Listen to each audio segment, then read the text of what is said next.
Welcome to the Rustic Garden. Today I want to give you a tour of my tomato garden. It's mid-June. We've had 5 days of rain and humidity and the plants have actually doubled in size. I'm growing over 40 varieties of tomatoes, and this is just one angle of the many tomatoes I'm growing in the garden. This is a raised bed which is 4 feet by 8 feet, and I have actually I don't. I have 8 plants in there, and I space them about every 2 feet. I'm going to do some videos today on pruning and taking care of these, but I just wanted to give you an update on how they're growing. And they're doing really well. After a week's worth of humidity and lots of rain, you really want to get into the garden, prune up your tomatoes, take care of them, but you really want to look for signs of disease. That's the best way to prevent the diseases from taking over your garden. This is another raised bed that has 6 tomatoes in there, and this is a 4 foot by 6 foot raised bed. So I space them about 2 feet apart. And these are actually almost up to my shoulders. A couple more tomatoes tucked in there. As these cold weather crops get used up and pulled out, I'll have more space for some warm weather crops. I'll probably put in some cucumbers or some different kinds of zucchini plants, maybe a watermelon. With 2 more tomato plants in there. Actually tucked around the grapevine, I have 3 more tomatoes growing in there, and on the opposite side to those are some sweet potato plants. This is my Concord grape. It's growing extremely well. I'm going to start preventatively spraying this for a fungus, and I get Japanese beetles, but they're pretty easy to take care of. And this year I'm really focusing on using cold pressed neem oil. Come around the side and let me show you here real quick.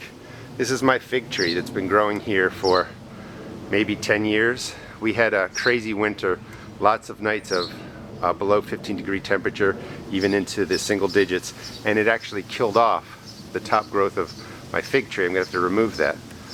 But it's all growing up from the bottom, so maybe I'll get figs this year. It looks like I probably will. They're growing well, but the plant took care of itself by protecting its root system. When you come into my garden, this is a new variety I've not grown before. This is a Kimberly, and it's been lightly pruned. You can see all the tomatoes in there. It actually had a damaged growing tip, so it's extremely bushy, has a lot of side shoot growth, and I'm just going to let this one grow with minimal pruning because it's a new variety. I don't want to over prune it. I want to see how many tomatoes come, how the leaf structures form, and I'll figure it out for next year. Brussels sprouts, potatoes, the end of my peas, some pepper plants that got some diseases that have been sprayed. Here are 2 more tomato plants, and here are the tomatoes from the other side of from inside of my garden, and they're doing really well. Lots of tomatoes in there. You can see them all forming. Last week these probably almost doubled in size. Last week I did a side dressing for my tomatoes, and side dressing really means putting some fertilizer on top of the soil. Some people scratch it in about 1 inch. I just lay it on top. But most of what you see there is lime. That's for blossom end rot. And then the fertilizer, I used a 10-10-10. I'm sorry, I used 10-10-10 in my containers. I used an organic here, which was like a 4-3-2 or something like that.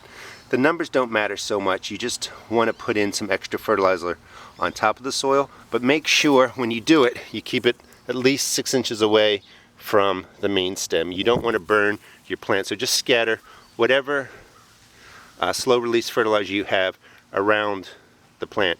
And when it rains, it'll just draw nutrients into the soil, and your tomatoes will get that extra boost when they're flowering and forming fruit. Some more tomatoes, and real quick, here's the other side of my garden, which does have tomatoes in there, and here are my container plants, and I did the same thing with them. It's a little bit harder because you don't have as much space, but that's lime in there for blossom end rot, and then I use a non-organic fertilizer in my containers. Container tomatoes just take out so much nutrients that I just grow them a little bit differently, and I use the basic 10-10-10 fertilizer for top dressing of these plants. Hope you enjoyed the video, and again, this is just an update on my tomato plants of mid-June, and I'll be doing a lot of videos on the maintenance and care of tomato plants through the season.